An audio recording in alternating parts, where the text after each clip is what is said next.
Euh, nous sommes fils de Dieu. Mais ce que nous sommes, beaucoup malheureusement n'ont pas une idée claire. Il faut avoir une idée claire de qui tu es en Christ. Ça te permettra de vivre par la foi, de marcher par la foi. Parce que ce que tu es désormais en Christ, la vie qui t'est destinée, c'est de marcher par la foi. C'est pourquoi j'ai écrit ce livre qu'on appelle la forme d'existence qui vous est donc destinée quand vous êtes en Christ. Gloire à Dieu. Donc, lorsque vous êtes en Christ, il y a une forme de vie qui vous est destinée. Et c'est selon cette forme de vie-là que vous devez vivre, mener votre existence. Donc, c'est une vie qui se mène par la foi. Pourquoi cette vie se mène par la foi? Parce qu'en réalité, la vérité, c'est que la vie, la véritable vie, est un récit. C'est une histoire connue d'avance. On se comprend? C'est une histoire connue d'avance. Donc ça, c'est la véritable vie. Mais à cause de la mort d'Adam, à cause de ce que Adam a désobéi et qu'il a perdu l'Esprit de Dieu, alors il n'était plus inscrit dans la vie puisqu'il est mort. Donc le récit ou l'histoire de sa vie est perdu. Donc Adam n'existe pas dans le programme de Dieu. Quelqu'un comprend? Donc rien n'est dit sur l'avenir du mort spirituel. Rien n'a été dit sur l'impudique. Rien n'a été dit sur l'adultère. Rien d'avantageux n'a été dit sur l'adultère, sur l'impudique, sur le sorcier, sur le voleur, sur le mystique, sur le non-converti, sur celui qui n'adore pas Dieu. Rien d'avantageux n'a été dit. Quelqu'un comprend? C'est ce qu'on appelle le mort spirituel. Parce que lorsque vous êtes mort spirituel, vous développez tout cela. Vous êtes déjà comme ça, vous êtes potentiellement comme ça, même si vous ne développez pas. Parce que le mort spirituel, c'est celui-là qui fait tout ce que Dieu ne veut pas. Donc quand vous perdez l'esprit, vous êtes incapable maintenant de faire ce que Dieu attend de vous. Parce que Dieu a fait son programme avec un vivant, sur un vivant spirituel. Donc quand vous êtes mort spirituellement, c'est fini. Maintenant, d'où vient votre salut? Je reviens sur tout ce que j'ai prêché mercredi là. Je vous dis des petits morceaux comme ça pour que ça soit enraciné en vous. Ouais. Alléluia. Pour que ça soit enraciné. Parce que celui qui n'a pas de racine, ce qu'on dit là, à un moment donné, quand il y a une preuve, ça s'en va. Mais ici, il y a une racine. C'est pourquoi on essaie de méditer avec vous chaque matin pour que ça pousse racine. Ce qu'on a dit là, on veut vous montrer la profondeur de la chose. Amen. Maintenant, nous étions donc de Adam. Vous voyez? Et Adam est mort. Maintenant, d'où vient le fait? Comment pouvons-nous être sauvés? Comment pouvons-nous trouver une place encore dans le programme de Dieu? Amen. Je dis ça pour que vous puissiez comprendre le salut et puis ça vous permet donc de marcher par la foi. Puisque dans ce mois, on est en train d'expliquer la sagesse avec laquelle nous sommes nés pour marcher par la foi. Gloire à Dieu. Donc, sachez que dans l'existence de Jésus-Christ, il a été prévu, il y a quelque chose qui a été dit sur lui avant son existence. Il y a quelque chose qui a été dit sur sa vie. Que dans sa vie, il y avait une partie où on dit il va mourir et revenir à la vie. Quelqu'un comprend? Et là, il va connaître une certaine gloire. C'est ce qui est écrit dans Ésaïe. Ésaïe, le chapitre 53, le verset 10. Après avoir souffert, il va connaître une postérité. Donc c'est là que se trouve. Donc, il a plu à l'Éternel de le briser par la souffrance. Après l'avoir livré sa vie en sacrifice pour le péché, il verra une postérité et prolongera ses jours. C'est dans la vie. Vous voyez, ça c'est l'histoire de Jésus-Christ. Donc c'est dans l'histoire de Jésus-Christ là, c'est dans la vie de Jésus-Christ là, que se trouve une part, c'est-à-dire un salut pour le pécheur. Parce qu'il est écrit que après avoir livré sa vie en sacrifice pour le péché. Donc le pécheur a un espoir là, dans la vie de Jésus-Christ. Tu comprends? Dans la vie de Jésus-Christ. Donc dans l'histoire du Christ, il est écrit que il mourrait pour le péché de l'être humain. Amen. Donc, mais il y avait un chapitre. Donc le diable n'est pas au courant de ce livre-là. Il ne sait pas qu'il y a quelque chose écrit là. Sinon, s'il savait, pourquoi il a emmené Jésus, il a emmené les hommes jusqu'à sacrifier, jusqu'à mourir sur une croix. Il ne connaît pas ce chapitre-là. Il a participé à ça sans s'en rendre compte. C'est écrit dans 1 Corinthiens, le chapitre 2, le verset 7, 8, 9. Nous prêchons la sagesse 6, de Dieu. vous commencez, oui, 6. Cependant, c'est une sagesse que nous prêchons. Verset 7. Nous prêchons la sagesse de Dieu, mystérieuse et cachée, que Dieu avant les siècles avait destinée pour notre gloire. Oui. Sagesse qu'aucun des chefs de ce siècle n'a connue. Tu comprends? Remets le verset 7.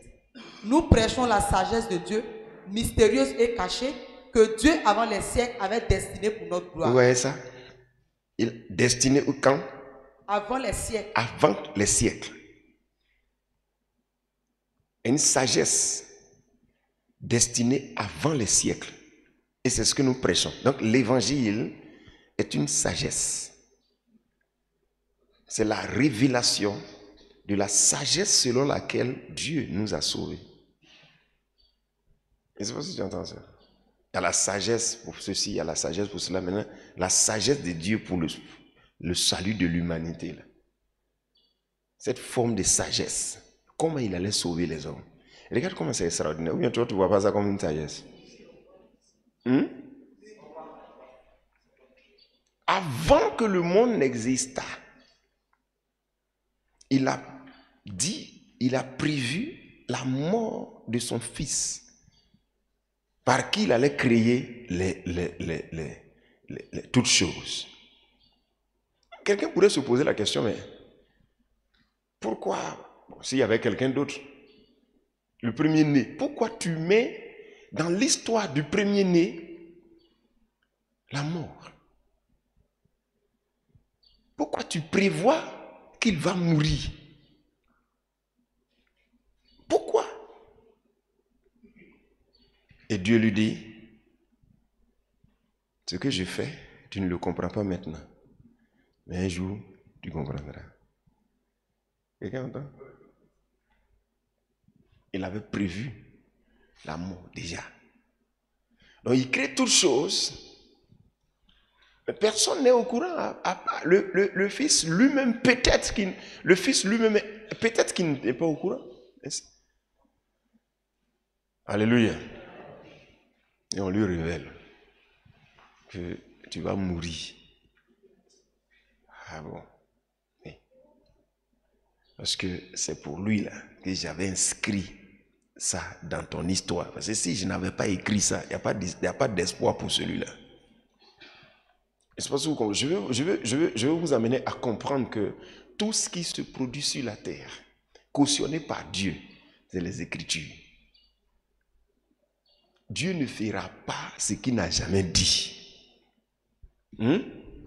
Dieu ne fera jamais ce qu'il n'a pas dit. Alléluia. Dieu ne fera jamais ce qu'il n'a pas dit. Il ne fait pas ce qu'il ne dit pas. Il réalise sa parole dans Jérémie le chapitre 1, le verset 11 ou 12. Il dit, tu as bien vu, je veille sur ma parole pour l'exécuter. Verset 12. Je veille sur ma parole pour l'exécuter. Donc Dieu est là, Dieu réalise sa parole, Dieu réalise sa parole. Quelqu'un comprend? Donc s'il n'y avait pas un chapitre dans l'histoire du Christ qui dit qu'il va mourir pour le péché, Christ ne mourrait pas. Alléluia. Il ne mourrait pas. Parce que pourquoi va-t-il venir mourir ici? Pour juste montrer aux gens qu'il meurt et puis il ressuscite? Non. Est-ce que vous entendez? Il est mort pour quelque chose. Et pour la chose pour laquelle il avait été réservé qu'il mourrait. Donc, en Christ, il y avait déjà inscrit quelque chose qui est l'espoir de l'humanité. Qui connaît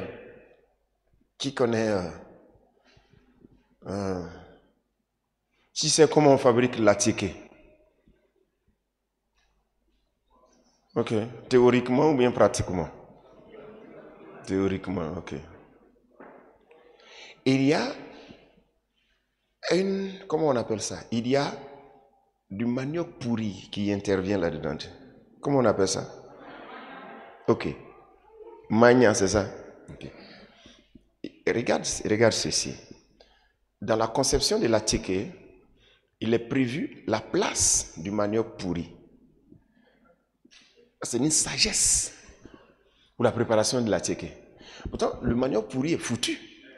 Mais comme dans la conception, dans la préparation de la ticket, il est prévu la participation du manioc pourri, pendant que le manioc pourri ne peut plus être mangé. Donc, dès qu'on commence la ticket, quand la période ou bien l'étape de la participation du manioc, le manioc pourri a de l'espoir de pouvoir continuer d'être utile. Est-ce que vous comprenez ça? À cause du récit ou bien à cause du plan de conception ou bien de préparation de la ticket. Donc, ce discours-là, si le manioc pourri est au courant et que le manioc pourri est à la maison, le manioc pourri a de l'espoir quand la maman commence à faire de la ticket. Je ne sais pas si vous comprenez ça. C'est cette sagesse-là que vous devez comprendre. Donc, quand on prend maintenant le manioc pourri et qu'on introduit ça dans la ticket et qu'on fait la ticket, voici maintenant que le manioc pourri a une autre vie carrément.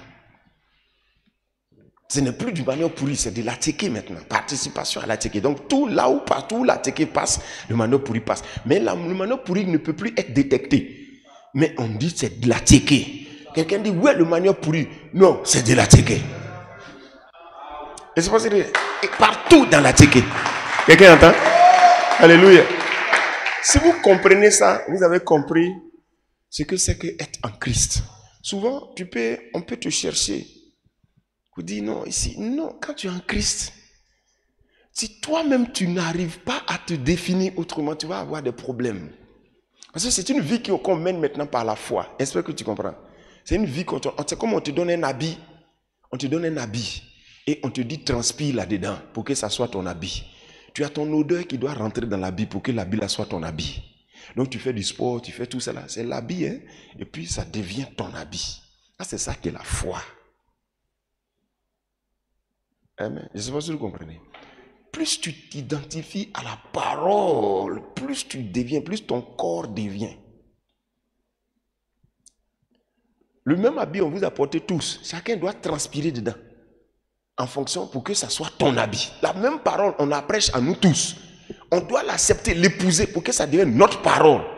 Dieu ne fait exception de personne. Ce qu'il dit à l'un, il le dit à tous.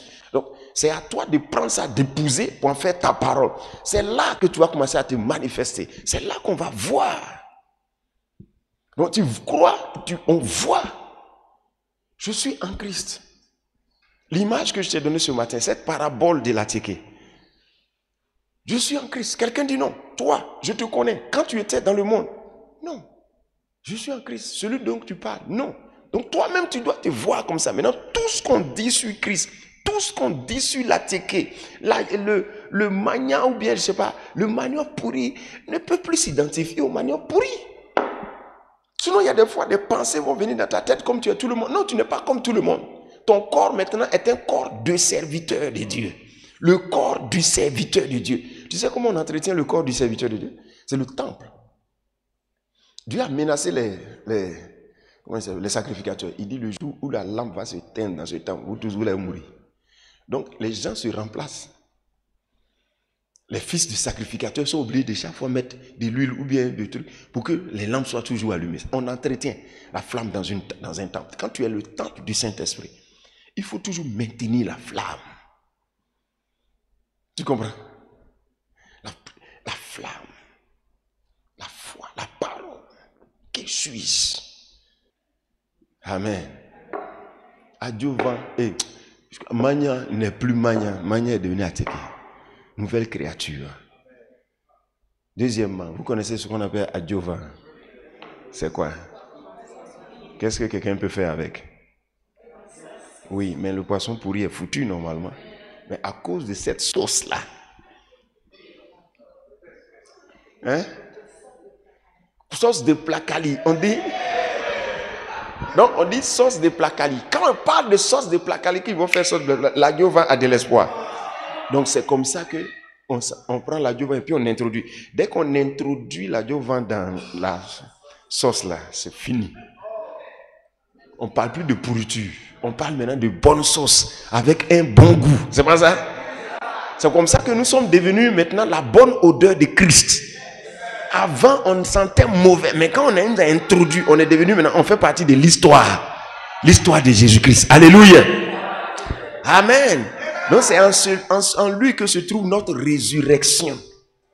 Tu comprends? Donc c'est dans, comment on appelle ça?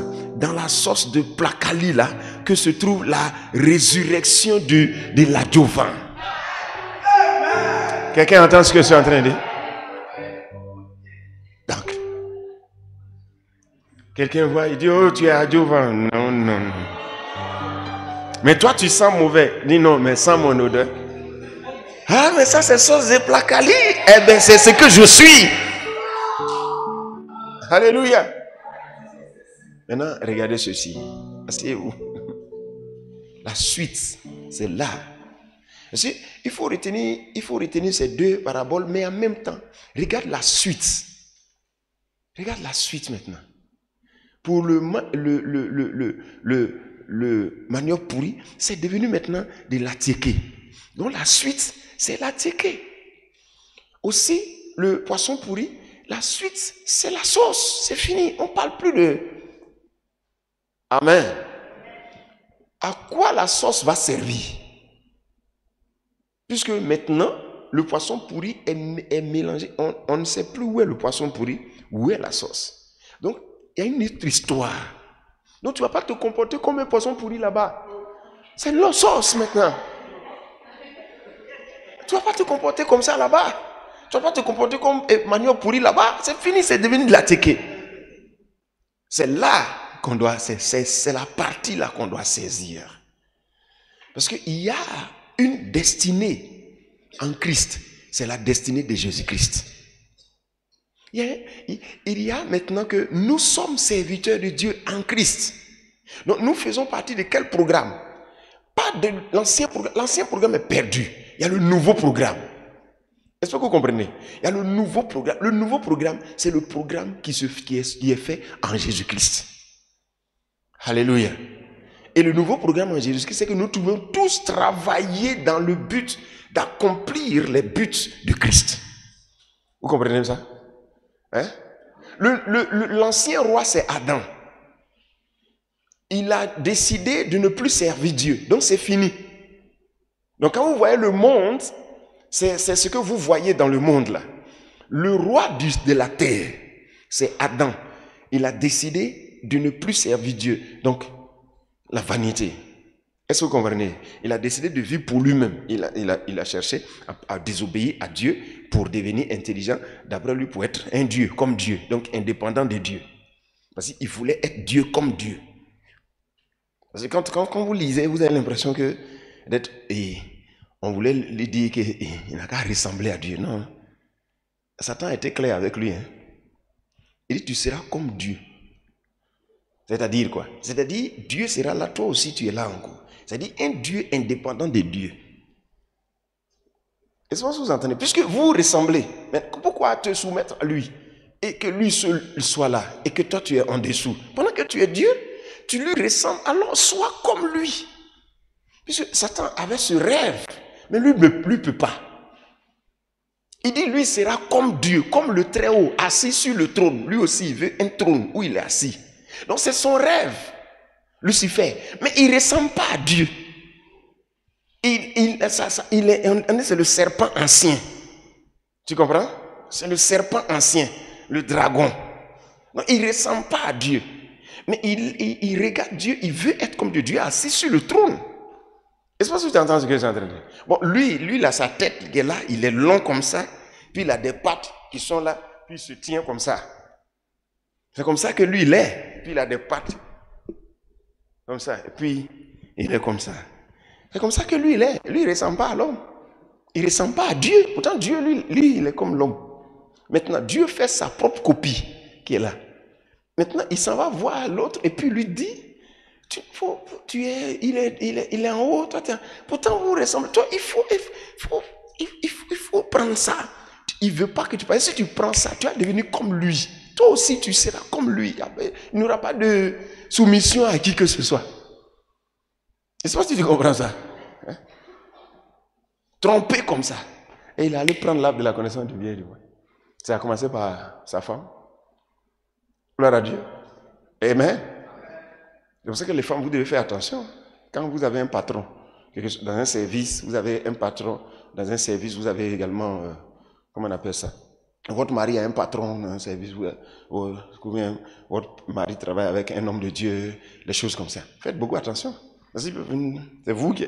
Satan peut vous distraire, vous allez dire, mais toi aussi, tu peux faire ton entreprise au lieu de travailler pour les gens.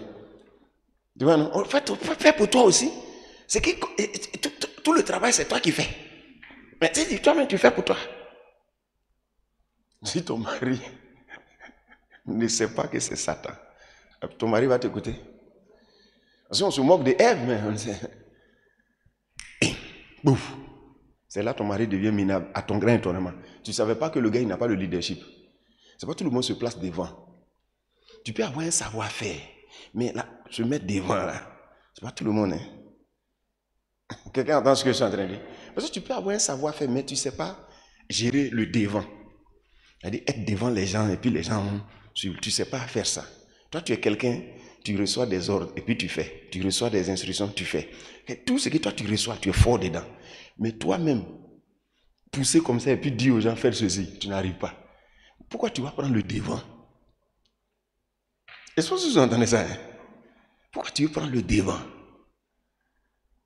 Alléluia. Il y a des gens, ils n'arrivent pas à dire à quelqu'un, fais ceci. Mais quand il dit là, ça n'a pas de poids. Ça veut dire qu'il n'est pas placé pour être devant. Maintenant, sa femme peut le pousser à aller devant à cause de son savoir-faire. Tu vas te placer devant, c'est fini.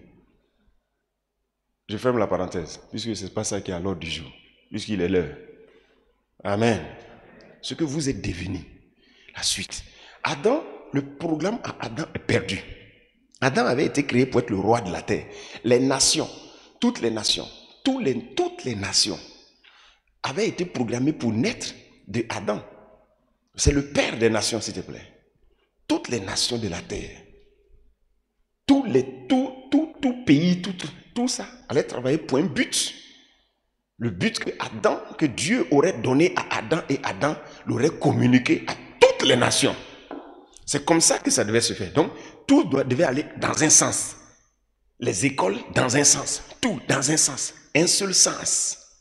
On parlerait plus tard d'un gouvernement mondial géré par Adam au nom de l'Éternel. Ça a commencé par une famille, mais ça se développait comme ça. Mais malheureusement, tout ce programme est mort. Parce qu'il y avait un programme, il y avait quelque chose. Qu'est-ce que Dieu voulait? On ne sait pas jusqu'à aujourd'hui. Mais ce programme est comme perdu, on ne sait pas. Donc du coup, Adam vit pour lui-même. Alors, l'intelligence est restée. Tout le savoir-faire, tout ce que Dieu a mis dans l'homme est resté. Avec le développement des nations, qu'est-ce qui va se passer? Les nations existent. Tout existe, l'intelligence est là. Maintenant, ça va dans quel sens? Est-ce que vous entendez? Ça va dans quel sens? Le développement de la technologie est monté à un certain niveau. Mais ça va où? C'est comme la vanité. L'homme fait ça pour lui-même. Regardez par exemple le développement des nations, des pays, l'organisation des pays et autres. On fait ça, mais dans quel but? Puisque tous ces individus-là vont se retrouver dans un cimetière après. On fait ça. Donc tu as l'impression que c'est la vanité, on poursuit. Le bien-être, comment on appelle ça? Le développement de la technique, la technologie, le bien-être de l'être humain, et après, mourir. Léguer ça aux enfants, mourir. Léguer ça aux enfants, mourir. Léguer ça aux enfants. Tu es sûr que ça c'est le projet d'un Dieu qui a l'éternité? Un Dieu éternel qui ne connaît pas la mort. Tu crois que c'est son projet qui est là?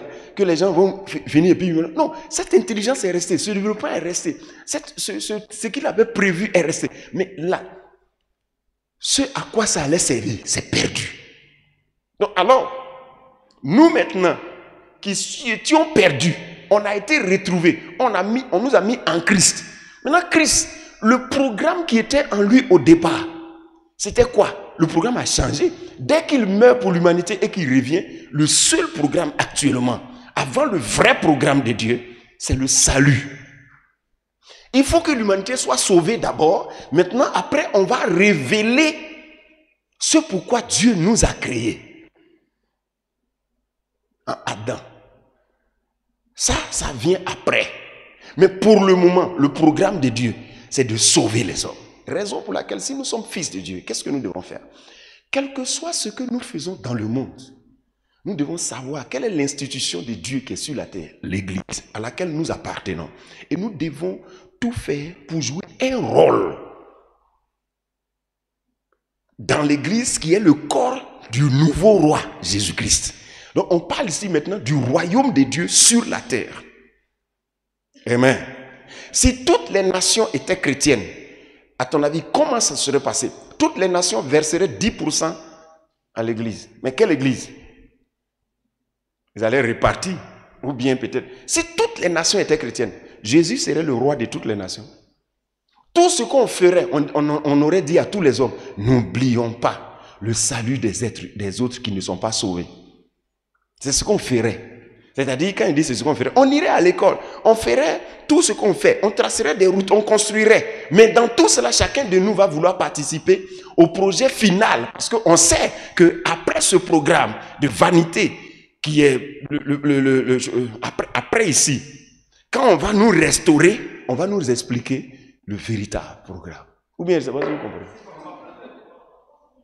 Donc, je vais vous expliquer qu'après là, il y a quelque chose, mais ça, ce n'est pas dans cette vie. Mais dans cette vie, le programme actuel, c'est le salut. C'est pour cela que Dieu maintenant, il cautionne tous ceux qui participent à ça. Parce que le Christ est le roi, mais il est assis au ciel. Donc il cautionne maintenant tous ceux qui participent à ça. Et ça, c'est l'Église qui a ce programme maintenant. Le monde n'a pas ce programme. Donc lorsque tu t'en vas évangéliser, lorsque tu donnes ta dîme, lorsque tu participes aux projets qui se font dans l'Église, le monde se moque de toi. Mais normalement, c'est toi qui devais te moquer du monde, puisque eux, ils investissent pendant qu'ils vont mourir. Et qu'après leur mort, il y a l'enfer. Toi, après ta mort, il y a un programme de Dieu. Tu vas servir Dieu après ta mort, dans l'autre vie. Alléluia. Regardez, il y a des milliards, des milliards, des milliards, des milliards et des milliards de planètes. Des milliards et des milliards, des milliards de planètes inoccupées. Inoccupées. La seule planète occupée, c'est le globe terrestre. Et donc souvent j'imagine, j'ai dit attends, est-ce que Dieu n'avait pas occupé ce lieu pour que nous allions occuper les autres lieux par nous-mêmes? C'est là que je me rends compte que pourquoi l'être humain déchu a l'idée d'aller vouloir explorer les planètes, il a l'idée d'aller vouloir s'asseoir là-bas. Si ça ne va pas ici, ça veut dire que c'était déjà dans l'intelligence de l'homme. Mais si l'homme n'était pas déchu, après le développement sur la terre, il y aurait une colonisation ou une exploration ou bien une occupation ou bien j'allais dire un truc des autres planètes. C'était prévu. C'est pour ça que ça est dans l'intelligence de l'homme. Mais il est déchu. avec ça, il se lève, il se rend compte que pourquoi Mars n'est pas occupé, pourquoi l'air est comme ça, pourquoi on ne peut pas vivre là-bas. Il ne comprend pas pourquoi on ne peut pas vivre là-bas. Mais parce que tu n'es pas glorifié. Gloire à Dieu. Parce qu'il y a d'autres choses qui arrivent. Je vais couper là. Pour ne pas que, mais je veux que vous compreniez, que vous ayez une idée assez fou. Sachez-le, après la vie, c'est là qu'il y a un vrai programme de Dieu. Mais à cause de la chute, actuellement, ce qui est important, c'est le salut. Donc, est quelque chose à faire dans le plan du salut. Est quelque chose à faire dans le plan du salut. Et quand tu auras quelque chose à faire, tout ce que le roi a prévu comme bonheur, ça sera pour toi. Il va s'occuper de toi pour la santé. Il va te donner encore. Si tu perds quelque chose pour ce programme, il va te donner encore. Et ainsi de suite, et ainsi de suite. Tu vas avoir toutes les bénédictions. Et le jour où le monde, où ça sera fini, tu seras heureux parce que maintenant, tu sais que tu vas découvrir ce qui vient, qu'on n'a jamais connu. Vous êtes bénis. Voilà ce que je voulais vous dire ce matin, pour vous dire que regardez devant et servez à quelque chose dans le programme de Dieu. Que votre argent serve à quelque chose dans le programme de Dieu. Que vous-même vous servez à quelque chose dans le programme de salut. Alléluia. Parce que c'est ça qu'il faut faire à ce moment. Alléluia. Ne perdez pas la conscience du royaume. Beaucoup ont perdu la conscience du royaume. Ils ne vivent plus pour Christ. Ils ne vivent plus pour... Ils n'investissent pas. Ils ne paient pas dîmes. Ils ne gagnent pas les âmes. Ils font rien. Est-ce que vous comprenez ça? Ils font rien. Ils se sont oubliés. On ne doit pas s'oublier. Il y a un programme ici de salut.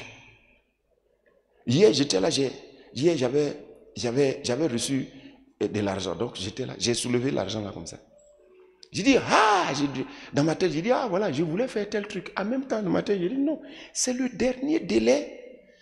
Lundi et dimanche, c'est le dernier délai de offrande de Dieu. Il dit, non, ça, tout ça là, c'est bon. Projet personnel là, j'ai oublié ça. Et c'est pas ce que tu entends, hein? J'ai mis l'argent là de côté, j'ai écrit dessus pour ne même pas être tenté d'enlever. J'ai mis ça dans la... Mais j'étais content parce que j'ai dit, voilà, vers la fin, je dois faire ça. Tu comprends? Je n'ai pas oublié. Et ce qui est intéressant, c'est que quand je fais ça, ça va revenir encore. C'est intéressant. Tenez-vous debout. Hatike, on continue d'Hatike. Sauce de placali, on continue dedans. On ne joue pas les adjuvants dans sauce de choses. Père, je veux te dire merci. Béni sois-tu pour ta grâce. Merci pour ce matin. Merci de nous avoir expliqué ce que tu nous as dit. Seigneur, que ton nom soit béni. Aide-nous à continuer à faire, à continuer de faire ce que tu attends de nous, Seigneur. Merci, Père éternel Dieu. Merci de bénir tes enfants qui déjà font beaucoup, qui déjà font, qu'ils forcent encore pour que, Seigneur, ils voient encore ta gloire. Merci Seigneur pour tes enfants qui évangélisent. Merci Seigneur pour tes enfants qui invitent les âmes. Merci Seigneur pour tes enfants qui investissent dans les projets. Merci Seigneur pour ceux-là qui continuent de pouvoir nous partager des prospectus. Seigneur, merci pour ceux-là qui gagnent des âmes sur Facebook. Merci pour ceux-là qui partagent l'évangile dans les rues. Seigneur, merci. Et nous voulons faire encore. Parce que c'est pour cela que nous sommes là. Que ton nom soit béni. Au nom puissant de Jésus. Quelqu'un dit Amen. Votre journée est bénie ce matin. Donc quand vous allez aller au travail, faites votre travail, tout. Mais n'oubliez pas qui vous êtes. N'oubliez pas qui vous êtes. Et si vous croisez quelqu'un qui est vraiment bien disposé, annoncez-lui l'évangile. Alléluia. Voilà. Annoncez-lui l'évangile. Et faites quelque chose pour Dieu aujourd'hui. Ou bien quand vous êtes là et qu'il n'y a rien à faire pendant priez le Seigneur. Donnez 2, 3 sujets. J'ai mis seulement, Seigneur. Ce dimanche, est-ce que tu peux envoyer des âmes? Est-ce qu'il faut envoyer plus d'âmes? Ce petit gémissement-là, ça suffit. Ça suffit. C'est mieux même par rapport aux longues prières où la personne n'est pas disposée. Le gars, il prie, il crie pour rien. Pendant que sa tête n'est même pas sur place. Vous êtes bénis. Votre journée est bénie. Aucun malheur n'arrivera à quelqu'un aujourd'hui au nom de Jésus. Parce qu'il n'y a pas le malheur prévu pour ceux qui servent Dieu. Hein? Il y a persécution, mais il n'y a pas malheur. Vous êtes bénis. C'est ça votre histoire. Allez-y en paix.